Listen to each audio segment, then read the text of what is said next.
Magandang araw mga kaibigan. Bigyan natin ng reaction opinion itong Facebook Reel ni Jesus Busi Duque, isa sa mga pinakamasipag at matalino na DDS vlogger.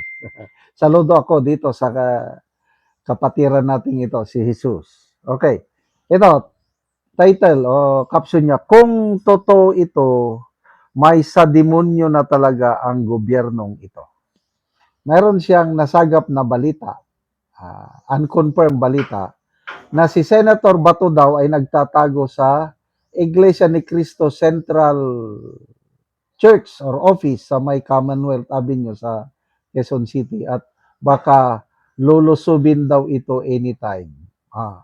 Ulitin ko, bali-balita lang ito, no evidence, no confirmation yet. Pakinggan lang natin ang sinasabi ni Jesus Busi Duque. Ito yung nakuha kong balita kahapon, no? There are stories na magtatangka ang administrasyon ni Marcos na pasukin ang central office ng Iglesia ni Cristo dyan sa Commonwealth. At ang senaryo na gagamitin nila, allegedly, nandyan si Bato de la Rosa nagtatago. And that magkakaroon ng mga testigo na magsasabi na nakita nila, etc., etc.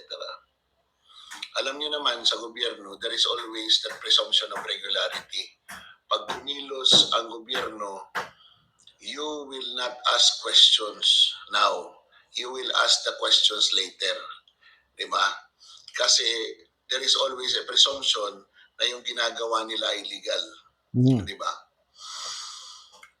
Ang purpose ng paggawa ng ganyan is that, alam nyo, init na rin itong mga congressman.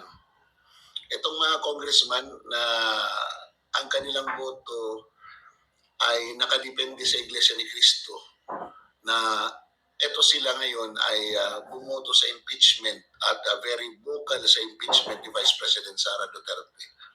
Natatakot ang mga ito na hindi suportahan ng Iglesia ni Cristo. And the only assurance that this administration can make, itong Marcos administration, is to destroy Iglesia ni Cristo. Yun lang yun eh. Alam nyo, pagkwentuhan na ng ganito, palaliman ng pag-iisip, hindi nyo may iwan si Madraho. Because I've been talking to a lot of people and isa lang ang lumalabas. Di ba? Ang hadlang na lang sa administrasyon na ito na isang malaking organisasyon ay ang Iglesia ni Cristo. Nasira na nila yung GIL, nasira na nila yung QOJC. Mula na magsimula, ang El Shaddai ay sa kanila. Ang Roman Catholic Church, through the Liberal Party, nasa kanila na rin. And ang pinaka malaking hadlang na lang is the Iglesia ni Cristo. And the Iglesia ni Cristo continues to be the critic of this administration. At the only way to destroy it is to attack it by using legal means kuno, and to create a narrative that it is an evil organization. Alam niyo na, di ba? Maglalabasan yung mga kwento-kwento na naman na kung ano-ano galing sa mga vloggers ni Marcos. Well, nakakabahala. Ang sobra na ang iniisip ng administrasyon na ito in destroying its people. Hindi lang sa economics, hindi lang sa governance, hindi lang sa corruption, kung hindi pati yung paniniwala ng tao. Pakikialaman na nila. They are really afraid na at the turn of 2028, iba ang maging Pangulo at lahat sila habulin sa kanilang mga kasalanan. Sila ang nasa poder ngayon. They will do everything to extend their power by whatever means necessary. Alam niyo, maraming beses na pala nag-attempt ang administrasyon na ito na i-bid genuinely ang taong bayan at ang mga leader ng oposisyon na mag-create ng chaos para makapag-deklara ito ng martial law. Pero hindi nangyayari. these are stories. Siyempre, wala naman na amin. Wala naman magsasalita na talagang ganito ang pag-iisip ng administrasyon na ito. But if you look at it, wala pa silang sinabi na gagawin nila, na nagawa nila. They have been saying na hindi sila magko-cooperate sa ICC and they cooperated. Sabi sila, walang warrant of arrest si Bato and yet tinutulungan nila yung ICC na madakip si Bato for their own benefit. Diba? Nakita nyo ngayon yung pagpalit ng liderato sa Senado. It is not about programs of government. It is about impeachment and the flood control issue. More on the flood control. Okay. So, yan. Opinion, observation lang ni Jesus Busi Doki. Ano? Bali-balita lang, unconfirmed. Okay, ako naman, anong take ko dito? Kung si Senator Bato de la Rosa, malayo na magtago siya. Para sa akin malayo, hindi siya magtatago sa Iglesia ni Cristo. Una-una, hindi naman siya member ng Iglesia ni Cristo. Correct me if I'm wrong. Kung magtago man si Senator Bato, doon siya sa lugar na maraming susuporta sa kanya na hindi siya ipagkakanulo, natutulungan siyang magtago. And where is that lugar? Tingin ko, Mindanao. Nandito sa Mindanao. Kasi nasa Mindanao ako ngayon. Nandito siya sa Mindanao. But kung saang specific lugar sa Mindanao, hindi ko na masabi. Kasi malakas ang suporta niya sa Mindanao. This is a Duterte country.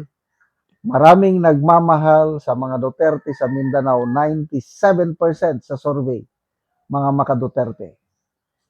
Siyempre, si Bato, kakampi ng mga Duterte, dito siya magtatago. Kaya malayo na magtago siya sa iglesia. Kaya lang, kung gawan nga ng senaryo, ay posible na mangyari. But malaking pagkakamali nila kung gagawin nila yan sa iglesia ni Cristo kasi hindi mo yan matutumba ang iglesia ni Cristo. Solid rock ang iglesia. Hindi. Napakatahimik ang iglesia ni Cristo na organisasyon. Nagsasalita lang para sa kapakanan ng bayan kasi nga talamak na korupsyon, hindi na nila kayang yung isa baliwala lang. Salamat mga kaibigan sa inyong pagsubaybay sa channel na ito. Nakakatulong kayo ng malaki sa tribong Talandig ng Bukidnon dahil ang sweldo natin sa channel na ito is pantulong po sa tribo. Namimigay tayo ng libreng yero at pako para makapagpatayo sila ng mas maayos na tirahan. Panoorin nyo ang video na ito. Karon si Lola mo ni ang mataga no gyero. Sa Ginoo.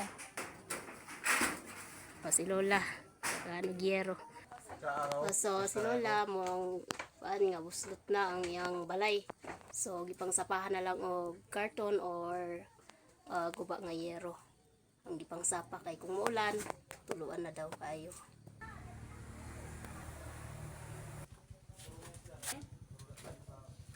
So guba na gid kay ang yero ni Lola.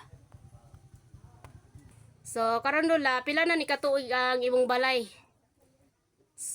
20. So 20 years na ang balay ni Lola. So pila na imong edad Lola? 72. 72. So na kay anak Lola? Oh, anak man ako ang asawa ani. Si Lola, mga minyo nang iyang mga anak. O napakay banala? Namatay na. So balo na si Lola. So May, tabangan na lang siya sa iyang anak sa pag-atop sa iyang balay. sa edad din. Na. So 13 years na daw ang iyang bana nga nawala. So balo na si Lola. So iyang anak lang ang mag-atop sa iyang yero nga. Kuba na kayo, solo kayo si Lola. So kinsa imong ipaatop Lola? Si William. So iyang anak ang ipaatop. Salamat sa Ginoo kay tagaan ko sin makaatop ko. Sige Lola. Salamat sa Ginoo kay sin naot ko nga daghang pa ang mga tabanan. sige Lola. Salamat sa walay tabang di pag ko makatok. Daghan salamat. Sige Lola, salamat po kaayo.